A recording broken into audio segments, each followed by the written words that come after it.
Hi, these comments are for GS, and I am Michael from BetterTOEFLScores.com, and I got your email that you sent me yesterday. So you had a question about noun clauses.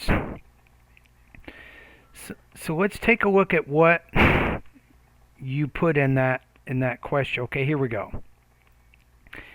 You say, I've studied English grammar. I'm studying noun clauses right now. It's a bit difficult for me to understand its structure. When you're using it here, you don't need the apostrophe. You're using a possessive kind of adjective there. Its structure when it gets a bit more complicated. As the examples below, when it has subject plus verb plus object for a noun clause, and then you said, because I thought a noun clause is only when it has a subject and a verb. Would you please let me know in case you have more explanatory materials for noun clauses?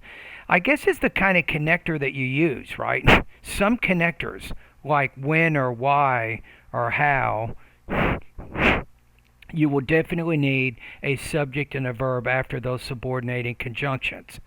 There's no doubt about that. So you want to make sure you do that. But in certain situations, like who, I know who is going to the party, or I know whom he spoke to. So with, I think, the word who or that, sometimes the connector can also be the subject, and sometimes you will need a subject and a verb after that particular connector. Okay, let's see the sentences that you wrote down here. You put light nose when you're looking at it. So you have light nose and then when. So the word when, kind of like how, yeah, so you have the connector plus the subject plus the verb here. The next one, it's a light thing for whoever keeps his foot outside trouble to advise and counsel him that suffers. So the same kind of situation here is you have the noun clauses coming after a preposition. And I think you're getting it. So noun clauses can function as subjects, they can also function as objects, and they can function as objects of prepositions. Basically, a noun clause does what a noun can do. It functions in those noun positions. Your third example, you have, that is why most men dread it, and you have the noun clause as a subject complement because it comes after the linking verb, correct. You say, ask your child what he wants. You have, this is a noun clause, a direct object of ask, right? So those are all correct grammar structures. So then I think what you have to be careful about is the word who. Let me show you a couple of examples of this. Let's expand on this for a minute. If I say, I know who is going to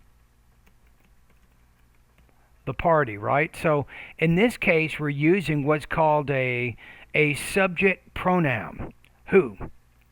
I know who is going to the party, right? And then who is going to the party comes after the verb. So this is a direct object, a noun clause functioning as a direct object. But then if I said this, how about this? Do you know whom he spoke?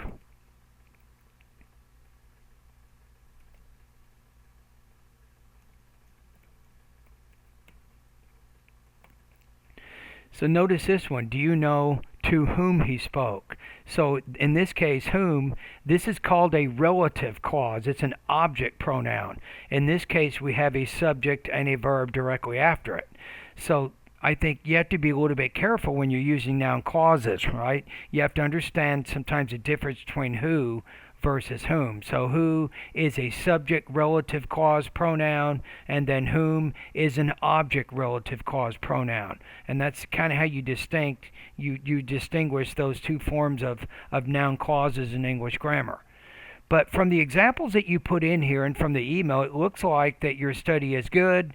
You understand the basic nature of how to form noun clauses. You understand how they can form in different positions. Now, did you know this? I'm going to show you one more example here. How about this? That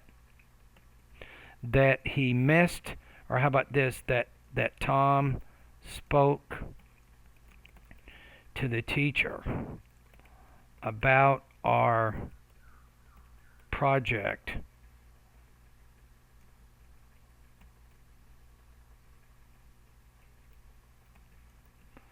saddens me. How about this? If you said Tom spoke to that, no, you say that Tom spoke to the teacher about our project saddens me. So in this case, you have a noun clause being used as a subject, right?